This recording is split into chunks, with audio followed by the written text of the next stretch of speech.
마더 테레사를 감동시킨 일상의 작은 일들. 테레사 수녀에게 아이들은 아주 특별했습니다. 테레사 수녀가 아이들을 기쁘게 맞이하기 위해 일을 하느라 달아버린 커다란 두 손을 내밀 때 미소 짓는 주름투성이 얼굴과 반짝이는 푸른 눈에는 사랑이 넘쳤습니다. 테레사 수녀도 한때는 산뜻하고 깔끔한 차림에 언제나 남을 도울 준비가 되어 있는 통통한 어린 소녀였습니다. 테레사 수녀는 일찍이 자기의 연설이나 이야기를 기록해 둔 적이 없었습니다. 이 책에 소개되는 이야기들은 일상생활 속에서 일어난 작은 일들에 관한 이야기들입니다. 이것들은 테레사 수녀가 직접 경험한 이야기들로 테레사 수녀는 사람들에게 전하려는 메시지를 알기 쉽게 설명하기 위해서 이 이야기들을 자주 이용했습니다. 이 이야기들은 전 세계 수많은 사람들의 마음과 가슴을 울려 큰 감동을 주었습니다. 테레사 수녀는 1997년 9월 5일 세상을 떠났습니다. 테레사 수녀는 콜카타의 사랑의 성교회 마더하우스에 묻혀 있습니다. 시험때가 되면 콜카타의 어린이들은 수백 명씩 떼를 지어 찾아와서 테레사 수녀의 눈처럼 하얗고 소박한 무덤 위에 꽃 한 송이를 놓고 축복해 주기를 빕니다. 마더하우스로 들어가는 문 밖에 걸린 나무 문패에는 마더 테레사라는 글씨가 적혀 있습니다. 문에는 또 자리에 있음 또는 자리에 없음을 나타내는 표시도 붙어 있는데 테레사 수녀는 늘 자리에 있음으로 표시되어 있습니다. 비록 세상을 떠났지만 지금도 살아서 일하고 있다는 뜻입니다. 자야 찰리야. 마더 테레사에게 설탕을. 언젠가 콜카타에 설탕이 떨어지는 일이 벌어졌습니다. 설탕이 없으면 테레사 수녀와 함께 일하는 수녀들에게는 큰 일이었습니다. 설탕은 아이들에게 없어서는 안 되는 음식이었기 때문입니다. 시내 곳곳에서 일하는 수녀들이 테레사 수녀에게 와서 말했습니다. 아이들에게 먹일 설탕이 없습니다. 아주 바쁜 어느 날 어린이집의 모든 수녀들이 설탕이 떨어져 가고 있는 것을 걱정하고 있었습니다. 어찌나 걱정이 되는지 다른 일은 생각할 겨를조차 없었습니다. 그러던 중 문득 테레사 수녀는 한 아이가 자기 얼굴을 올려다보며 빙그레 웃고 있는 것을 보았습니다. 그 아이는 유명한 테레사 수녀를 보고 싶은 호기심에 이곳을 찾아온 것이었습니다.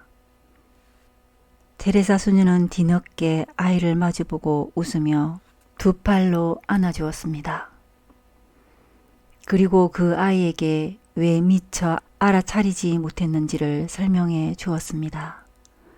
아이들에게 먹일 설탕이 없어서 모두가 걱정하느라 정신이 없구나 하고 테레사 수녀는 말했습니다. 그 아이는 집으로 가는 내내 테레사 수녀가 한 말에 대해 생각했습니다.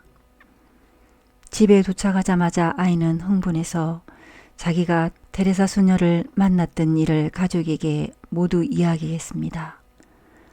그러고는 이렇게 다짐했습니다.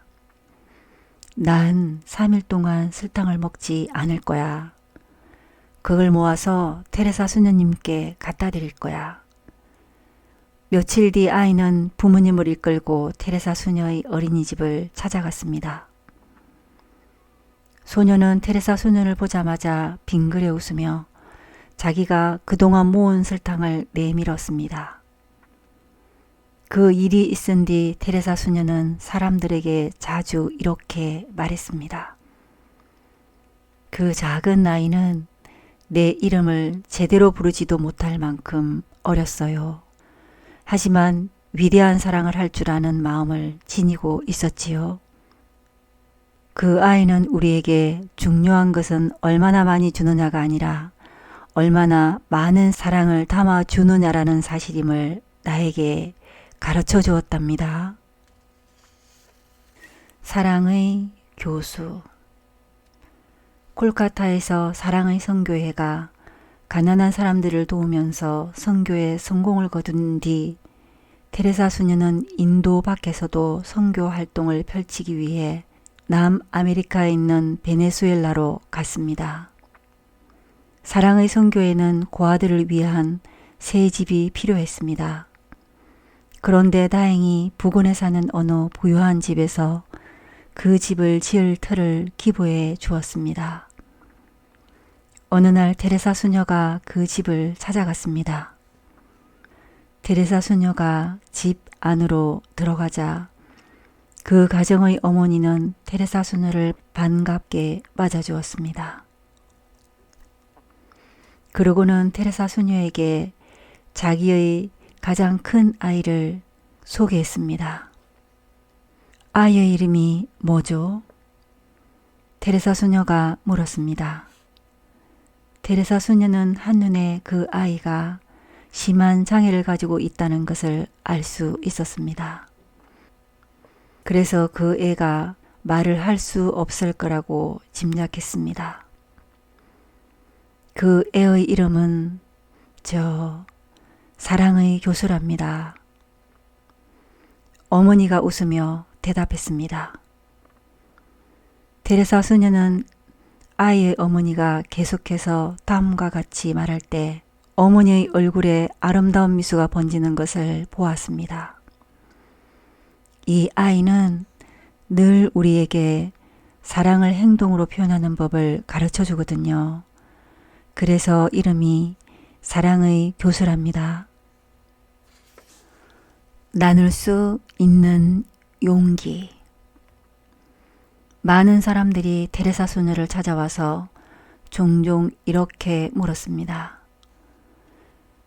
가장 가난한 사람들을 어떻게 도울 수 있을까요? 그러면 테레사 수녀는 이렇게 대답해 그 사람들을 놀라게 했습니다. 난 당신이 가난한 사람들을 찾아내기를 바랍니다. 먼저 당신의 집에서 그런 사람을 찾으세요. 그리고 그곳에서 사랑을 시작하세요. 그리고 이웃집에서 그런 사람들을 찾아보세요. 누가 가난한 사람들인지 알겠지요? 그리고 테레사 수녀는 자기 이웃 사람들에게 사랑을 실천한 매우 가난한 가족에 관한 특별한 이야기를 들려주었습니다. 어느 날 한 남자가 우리 집에 와서 이렇게 말했습니다. 테레사 수녀님, 아이들이 8명이나 있는 가족이 먹을 것이 없어 굶고 있습니다. 그들을 좀 도와주십시오. 그래서 나는 쌀을 조금 가지고 곧 그 집을 찾아갔지요. 아이들은 굶주림 속에서 눈만 말똥말똥 했습니다. 나는 가지고 간 쌀을 아이들의 어머니에게 건네 주었습니다. 그런데 그 어머니는 쌀을 받자마자 둘로 나누어 담는 것이었습니다. 그러고는 이내 내가 준 쌀의 절반을 가지고 집 밖으로 나갔습니다. 어디로 가는 거죠? 내가 물었습니다. 그들도 굶고 있거든요. 단지 이 말 한마디만 남기고 그 여자는 서둘러 밖으로 나갔습니다. 그 여자는 다시 집으로 돌아온 뒤에야 이웃집 가족도 역시 굶고 있다고 말해 주었습니다. 자신이 받은 쌀의 절반을 그 이웃집에 갖다 준 것이었지요. 정말로 나를 놀라게 한 것은 그 여자와 자식들이 굶주리고 있었는데도 옆집 사람들이 굶고 있다는 것을 알고 있었다는 것이었어요. 그리고 그런 어려움 속에서도 조금밖에 안 되는 자기의 귀한 양식을 나누어 줬다는 것입니다. 왜냐하면 우리는 자신이 공경에 빠지거나 고통을 당하고 있을 때에는 다른 사람들을 생각할 여유가 없기 때문입니다. 하지만 이 어머니는 자기의 사랑을 이웃에게 나누어 줄 용기를 가지고 있었던 것입니다.